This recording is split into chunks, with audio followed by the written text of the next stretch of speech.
नमस्कार दोस्तों। ब्लडी सत्य के आज के इस एपिसोड में मैं आप सभी लोगों के सामने मेरे बेस्ट फ्रेंड के साथ घटी हुई एक ऐसी भूतिया घटना की कहानी लेकर आ गया हूँ जो मैंने आज से पहले कभी किसी को बताया नहीं, क्योंकि ये घटना बहुत पहले घटी भी नहीं, अभी से ठीक 2 साल पहले। और जब ये घटना मेरे दोस्त के साथ घटी थी तो उसने तुरंत 2-4 दिन के बाद ही फ़ोन करके मुझे बताया था कि मेरे साथ अपने होम टाउन में ये सब कुछ घट गया। मैं बिल्कुल विश्वास करने की सिचुएशन में था नहीं, लेकिन अभी इस बार ही जब मैं दिवाली में अपने घर गया तो जो लोग इस घटना के साक्षात्कार हुए, जिन लोगों ने इस घटना को होते हुए देखा, उन लोगों ने मुझे बताया कि भाई तुम्हारा दोस्त बिल्कुल सही कह रहा है। हो सके तो उस कहानी को पूरी दुनिया के सामने लेकर आओ, और हो सके तो हम लोगों का नाम मत बताना। मैंने बोला यार ये तो बड़ी इंटरेस्टिंग घटना घट गई, और बताने वाले का भी एक तरीका होता है। वो मेरे बचपन का दोस्त है, जब हम लोग बिल्कुल KG 1 में पढ़ते थे तब से साथ में है। उसका मुझे सब कुछ मालूम है कि वो कब फेंक रहा है, कब मजाक कर रहा है और वो कब सीरियस बात कर रहा है। मुझे उसके बारे में सब समझता है, क्योंकि इतनी पुरानी दोस्ती है और आप ऐसे में इंसान को बहुत अच्छे से जानने लगते हैं। तो मुझे मालूम है, उसके बताने के तरीके से मैं समझा कि उसने जो कुछ भी एक्सपीरियंस किया है लगभग 100% तो नहीं, लेकिन 99% मुझे सच बताया है। और उस कहानी को मैं ज़रूर आप लोगों को एक ना एक दिन सुनाऊंगा। उसी समय मैंने ये ठान लिया था, लेकिन कभी मौका पड़ नहीं पा रहा था, तो मैं वो कहानी आप लोगों को सुना नहीं पा रहा था, क्योंकि आप लोगों की कहानी बहुत सारी पेंडिंग थी। इसलिए आज मैं लेकर आया हूँ वो कहानी आपके सामने, जिसे सुनकर आपका दिल दहल जाएगा भाई, लेकिन नाम बदल के। ये कहानी है आर्यन नाम के लड़के की, नाम बदला हुआ, जो मेरे बचपन का दोस्त। आप कहानी के ऊपर फोकस करो, बिल्कुल रियल घटना है, शॉक हो जाओगे ये सुन के, और जिंदगी में ये गलती कभी नहीं करोगे। आर्यन जो रहने वाला है वो मध्य प्रदेश के एक छोटे से टाउन से बिलोंग करता है, जहाँ से मैं बिलोंग करता हूँ, और मेरे घर से हार्डली 1 किलोमीटर की दूरी पर वो रहता है। अभी भी वो वहीं पर रहता है। उसका वहीं पे छोटा सा बिजनेस है, उसने अपना बिजनेस संभाला हुआ है, अपने परिवार को वो पाल रहा है जैसे तैसे करके। एक दिन की बात है, उसकी एक कजिन की शादी सेट हो जाती है। वो रहने वाली महाराष्ट्र के तुमसर नाम की जगह की थी। जो लोग महाराष्ट्र के हैं वो लोग जानते होंगे तुमसर नाम की जगह को। तो वो क्या कहता है अपने परिवार वालों को कि देखो, ज़्यादा दिनों के लिए अपनी दुकान अपन बंद नहीं कर सकते। तुम लोग, ये अपनी मम्मी पापा से कह रहा है कि तुम लोग उसकी शादी में, प्रिया की शादी में पहले चले जाओ, 5-6 दिन पहले चले जाओ, और 5-6 दिन बाद शादी के घर पर आना। 10-12 दिन की वहाँ पे ट्रिप मार लो। इतने दिन दुकान बंद नहीं कर पाऊंगा, जिस दिन शादी है उसके एक दिन पहले आता हूँ, और शादी का खाना खा के मैं रिटर्न आ जाऊँगा।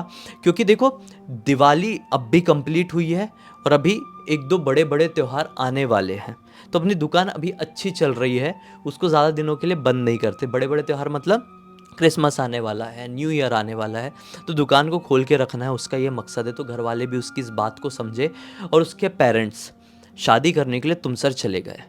शादी जिस दिन थी उसके एक दिन पहले इसने अपनी दुकान बंद किया और अपनी कार उठाया और पहुंच गया तुमसर। तुमसर में अपनी बहन कज़िन की शादी बहुत बढ़िया तरीके से सेलिब्रेट किया, और रात का डिनर खाया है। मम्मी पापा से, कज़िन से, सबसे, जो भी रिश्तेदार है सबसे विदा लेके अपने घर आने के लिए तैयार हो गया। अपनी गाड़ी में सवार हुआ, गाड़ी का टैंक देखा, पेट्रोल लगभग फुल है। उसने बोला चलो कोई टेंशन नहीं है, कुछ दिन पहले गाड़ी की सर्विसिंग भी कराया हूँ, मस्त से गाड़ी चलेगी, कोई तकलीफ नहीं रहेगी। और तुमसर से, जो मेरा होम टाउन है, वहाँ पर पहुँचने में मुश्किल से 1 घंटे या 1.5 घंटे लगते हैं। 1.5 घंटे पकड़ के चलो, 1.5 घंटे में घर पहुँच जाऊँगा। उसने अपनी बढ़िया गाड़ी स्टार्ट किया और आने लगा घर की तरफ। इस समय रात के लगभग 12:45 बज रहे थे, यानी 1 बजे का समय होने ही वाला था, और ये उस समय तुमसर से अपने गांव आने के लिए निकला था। बढ़िया से गाड़ी चला रहा है भैया। सिटी वाला एरिया पूरी तरीके से पीछे छूट गया। अब एक ऐसा एरिया आ गया जो पूरी तरीके से सुनसान, वीरान और वन वे टाइप का रूट। अभी देखो, तुमसर से हमारे होम टाउन आने के लिए 2 रास्ते आते हैं। एक वो रास्ता जहाँ से रात बेरात बसेस और ट्रक्स आते जाते हैं। ट्रक्स जो होते हैं प्रॉपर जो रात में जो ट्रक चलते बड़े बड़े वाले वो आते जाते हैं, और एक वो रास्ता जो पूरी तरीके से वीरान होता है, और वहाँ पे रात में तो क्या, दिन में भी ज़्यादा कोई आता जाता नहीं है, क्योंकि उस रास्ते के बारे में ज़्यादा लोगों को पता नहीं है। इसने सोचा कि भाई मैं मेन रास्ते से नहीं जाता, क्योंकि वहाँ से ट्रक्स वगैरह आते जाते हैं, और रात के समय में ट्रक वालों के साथ बहुत अच्छा एक्सपीरियंस बहुत सारे लोगों का नहीं होता है, तो इसका भी कोई पास्ट एक्सपीरियंस रहा होगा। इसने बोला कि यहाँ से ट्रक वाले आते जाते, भैया रात में मैं रिस्क नहीं लूँगा, मैं दूसरे वाले रास्ते से कट लेता हूँ। और एक मिनट, ये दूसरा रास्ता कोई भूतिया नहीं है, पूरी तरीके से नॉर्मल है, ये कोई बदनाम रास्ता नहीं है, बढ़िया रास्ता है, और बहुत सारे लोग जिनको इस रास्ते के बारे में पता है वो इसी रास्ते से आना जाना प्रेफर करते हैं, चाहे वो मेरे होम टाउन से नागपुर जा रहे हो, तुमसर जा रहे हो, कहीं भी जा रहे हो। तो वो इसी रास्ते से आने लगा अपने घर की तरफ, हमारे होम टाउन की तरफ। गाड़ी बढ़िया से चल रही है, वादियों वाला रास्ता है पूरा, टिपिकल वो वाली मूवी है ना यार, एक ऋतिक रोशन की, अभय देओल की, सेनोरिटा वाला जिसमें गाना है, वो वाली मूवी में जैसे कुछ सीन्स दिखाए गए ना, टिपिकल वैसा वाला रास्ता है, पूरा ड्रीम रास्ता है। उससे मस्त अपनी गाड़ी चलाते हुए गाना सुन रहा है, मज़े में चल रहा है। और एक और चीज़ बता दूं, ये पिया हुआ है, ये टाइट है, अच्छा खासा पिया हुआ है। मतलब मुझे ज़्यादा समझता नहीं है सबके बारे में, लेकिन उसका ये कहना था कि उसने 2 क्वार्टर चढ़ा के रखा था विस्की के, और मस्त से चला रहा है गाड़ी, ठीक है। सिगरेट भी पीता है, तो 5-7 सिगरेट भी पिया हुआ था उसने। तो सोचो ये मस्त भंड रहा होगा और बढ़िया से चल रहा है, ठीक है। इससे घर वालों को भी पता है इसके बारे में कि ये पीता पाता रहता है, और शादी का माहौल है तो पिया हुआ ही है, सबको मालूम है। लेकिन घर वालों ने भी इसको मतलब छोड़ दिए हैं, अभी इसको नहीं बोलते हैं कि तू पी के गाड़ी मत चला या कैसा मत कर, क्योंकि घर वाले भी उसके ऊपर पूरी तरीके से निर्भर है, तो उसके ऊपर ज़्यादा रोक टोक नहीं करते हैं। करना चाहिए, पी के गाड़ी किसी को चलाने नहीं देना चाहिए, चाहे वो आपसे कितना भी बड़ा हो, कैसा भी हो, कोई पी के गाड़ी चला रहा है उसको रोको। इससे घर वाले इसको रोके नहीं, और ये मस्त चलाता हुआ आ रहा है। एक पॉइंट आता है इसी सुनसान सिंगल वे रूट में कि इसकी गाड़ी बंद पड़ जाती है। ये शॉक्ड, साला पेट्रोल लगभग फुल, गाड़ी की सर्विसिंग बहुत अच्छे से की हुई है, ये गाड़ी ऐसे रुक कैसे गई। अब यहाँ पे एक विचित्र बात बताता हूँ कि कोई भी स्ट्रीट लाइट नहीं है, ये सिंपल रास्ता है। इसका दिमाग खराब है यार, पूरा गाड़ी का जो हेडलाइट वगैरह सब बंद पड़ गया, पूरा सुनसान अंधेरे में ये अकेला पड़ गया। बोला ये क्या, गाड़ी चालू स्टार्ट करने की कोशिश कर रहा है, गाड़ी स्टार्ट ही नहीं हो रही है, स्टार्ट ही नहीं, चाबी पे चाबी घुमा रहा है, गाड़ी ड्रू ड्रू ड्रू स्टार्ट नहीं हो रही। दिमाग खराब, बोला उतर के बोनट देखना पड़ेगा। ज़्यादा समझ में नहीं आएगा क्योंकि अच्छी खासी पिया हुआ है, लेकिन फिर भी इसने सोचा कि उतर के तो देखना ही पड़ेगा, ये पूरी रात ऐसे बैठे नहीं रह सकता। और हमारा जो एरिया है, हम जहाँ से हैं, वहाँ पे थोड़ा सा वो नक्सलाइट एरिया है, तो इसको डर था कि भाई नक्सलवादी मतलब कुछ हो ना जाए, मैं फटाफट यहाँ से निकलूँ, इतनी रात बेरात यहाँ पर रुकना सेफ नहीं है। ये अपने मोबाइल का फ्लैश लाइट लेके गाड़ी से बाहर उतरा, बोनट खोला और अंदर देखने की कोशिश करने लगा कि क्या प्रॉब्लम क्या है। इसको बोनट में कुछ प्रॉब्लम समझ में नहीं आ रही, समझ में आ भी सकती थी तो अभी नहीं आएगी, क्योंकि 2 क्वार्टर के नशे हैं इसके दिमाग में। ये बहुत थक गया यार, समझते समझते इसको हार मान लिया। बोला कैसा करूँ कैसा नहीं, कुछ समझ में नहीं आ रहा है। यहाँ पे मोबाइल का नेटवर्क भी नहीं है। आप विश्वास नहीं मानोगे, इतने में इसको पीछे से किसी की आवाज़ सुनाई दी, एकदम भारी आवाज़, इसकी हाथ में आ गई फट के, मजाक नहीं कर रहा हूँ, भारी आवाज़। एकदम सुनसान इलाका है यार, अगर कोई मुझे फ़ोटो वीडियो मिलता है ना वहाँ का, मैंने बनाया हुआ मैं डालता हूँ, देखो आप। इसको पीछे से आवाज़ आई, ये पलट कर देखा, फ्लैशलाइट मारा, ये एक बूढ़ा आदमी था, 80-85 साल का, लकड़ी टेकते हुए, एक गांव का ही आदमी दिखाई दे रहा है। आदमी क्या बोलता है, क्यों पी के गाड़ी चला रहे थे? ये बोलता है हाँ। तुम कौन हो लेकिन, और तुमको क्या लेना देना, मेरी गाड़ी ख़राब हो गई, मुझे परेशान मत करो। डर गया था अचानक से ना, इसलिए ये ऐसा बात कर रहा है, जाओ यहाँ से। इसको लगा कि एक सेकंड के लिए कोई गाँव वाला भी हो सकता है। ये फिर देखने की कोशिश करने लगा, आदमी इसके बाजू में आके खड़ा हो गया बोनट के पास, बोलता है कि तुम चाहो तो मैं गाड़ी ठीक कर दूँ। तो ये रुक गया, कुछ बोला नहीं, खाली रुक गया, अपने हाथ हटा लिया। वो आदमी ने 1-2 बार को हाथ लगाया ही है और बोला है कि जाओ गाड़ी स्टार्ट करो। ये आदमी की तरफ देखा डरते हुए, गाड़ी में बैठा, चाबी घुमाया, गाड़ी स्टार्ट। ये बोला खुश, ये तो मन में सोचा कि मैं इसको नक्सलवादी गांव का गुंडा आदमी क्या क्या समझ रहा था, ये तो अच्छा आदमी निकला यार, मतलब बड़ा शरीफ आदमी निकला। हाँ uncle thank you so much, गाड़ी स्टार्ट हो गई मेरी, बहुत बहुत धन्यवाद आपका। अंकल बोलता है धन्यवाद मत बोलो, एक काम करो, थोड़ी आगे तक जा रहा हूँ, बूढ़ा शरीर हो गया है, थक गया हूँ, गाड़ी में बैठा लो, रास्ते में उतार देना। ये बोलता है अरे आइए आइए बैठिए।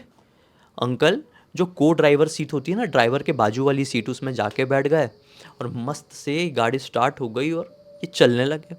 ठंड का मौसम है। ये जैसे ही अभी गाड़ी स्टार्ट किया है, इसको ठंड अब ज़्यादा लगने लगी। शायद बहुत देर तक ये बाहर बोनट में ठीक करते करते समय बिता लिया था, इसलिए इसका शरीर ठंडा पड़ गया था, इसलिए अब वापस से गाड़ी में बैठा था और बहुत ठंड लगने लगी। कुछ मिनटों बाद इसको कपकपाहट वाली ठंड लगने लगी, तो बोला अरे यार ठंड के कारण सूसू बहुत आती है। पिया भी हुआ है 2 क्वार्टर। 2 क्वार्टर अगर मैं सही समझ रहा हूँ तो 1 क्वार्टर कुछ 150 ml के बराबर कुछ होता होगा, मतलब 300 ml इसने शराब पिया हुआ होगा और उसमें पानी वानी भी रहा होगा, तो इसने पानी बहुत है पेट में और ठंड लगेगी तो आएगी ही आएगी। तो इसने अपनी गाड़ी रोका। अभी भी ये जंगल वाला ही रूट चल रहा है और इसका वो जो गाड़ी का वो जो होता है ना ग्लव बॉक्स, वहाँ को खोला और वहाँ से सिगरेट निकाला, सिगरेट मुंह में जलाया, लाइटर जलाया और अंकल को बोलता है पलट के कि अंकल मैं 2 मिनट में हल्का होके आ रहा हूँ, आप रुको बैठे रहो। तो अंकल इसको देखकर घबरा गए, बहुत ज़ोर से डर गए और भड़बड़ा के वो गाड़ी से उतर के बाहर खड़े हो गए। बोला ये क्या बिहेवियर है, मेरे को देख के अभी अंकल इतनी ज़ोर से क्यों डरे, मैं क्या भूत बन गया क्या अचानक से। तो ये भी गाड़ी से बाहर निकला और बोला अंकल क्या हो गया, सूसू से आ रहा हूँ यार, इतनी ज़ोर से डर क्यों गए, बैठो ना, क्या हो गया। बोलता है वो जो चीज़ है उसको तुम फेंको यहाँ से। ये बोलता है ये सिगरेट, अरे अंकल ऐसा क्यों बिहेव कर रहे हो, सिगरेट है यार, एलियन वेलियन हो क्या, पहली बार देख रहे हो क्या, बीड़ी जैसी होती है। अंकल बोलता है जो भी हो फेंको उसको। बोला हाँ आ रहा हूँ, हल्का होके आ रहा हूँ पेड़ के नीचे से। अंकल इसको देखने लगे घूर के, ये गड़ा बढ़िया अपना हल्का हुआ, फिर लौटते लौटते देखा कि अंकल अभी भी गाड़ी के बाहर खड़ा हुआ है और डरा सहमा अंकल इसको देख रहा है और ये सिगरेट पी रहा है। अंकल क्या हो गया भाई, इतनी ज़ोर से डर क्यों रहे हो, बैठो ना। अंकल सिर्फ इसको घूर रहा है डर से और कुछ बोल नहीं रहा है। बोला अरे अंकल यार पागल हो गए हो क्या, बैठो यार। और अंकल नहीं बैठ रहा है। इसने बोला अंकल सटक लिया है या सटका हुआ है, अब मुझे यहाँ से निकल लेना चाहिए, कुछ गड़बड़ ना हो जाए अंकल के दिमाग की वजह से, मैं निकलता हूँ। अंकल अभी भी बाहर खड़ा है, गाड़ी के अंदर बैठा है, सिगरेट पीता पीता गाड़ी स्टार्ट करने की कोशिश किया, गाड़ी स्टार्ट नहीं हुई। इसका दिमाग खराब। बोले अंकल तुम क्या अजीब आदमी हो, तुम्हारे अंदर कुछ फिट है क्या, चला पहली बार बैठे थे तो गाड़ी स्टार्ट हो गई थी, मस्त से चल रही थी, अभी गाड़ी से उतरे तो गाड़ी स्टार्ट नहीं हो रही, क्या प्रॉब्लम क्या है तुम्हारे अंदर। अंकल कुछ नहीं बोल रहा है, डर के इसी को घूर रहा है। ये बहुत जोर से डरा, बोला साला मैटर गड़बड़ है, अब मैं अंकल से बात नहीं करता हूँ, जिसको मैं अच्छा आदमी समझ रहा हूँ वो पता नहीं आदमी है भी या नहीं, कुछ गड़बड़ तो नहीं है, भूत भात तो नहीं है। तो ये डर के मारे ना अभी अपनी गाड़ी से उतरा, बोनट खोला है, निकलना तो पड़ेगा, अंकल से ज़्यादा बात नहीं करता हूँ, सिगरेट अपने पास पकड़ा रहता हूँ, क्योंकि बचपन में कहानियाँ सुना हूँ कि भूत प्रेत सिगरेट बीड़ी आग से डरते हैं। तो ये सिगरेट पकड़ा हुआ पी नहीं रहा है कि पीऊँगा तो ख़त्म हो जाएगी, सिगरेट जल रही है। और तिरछी नज़र से अंकल को देखते देखते फिर बोनट में कुछ कुछ करने लगा।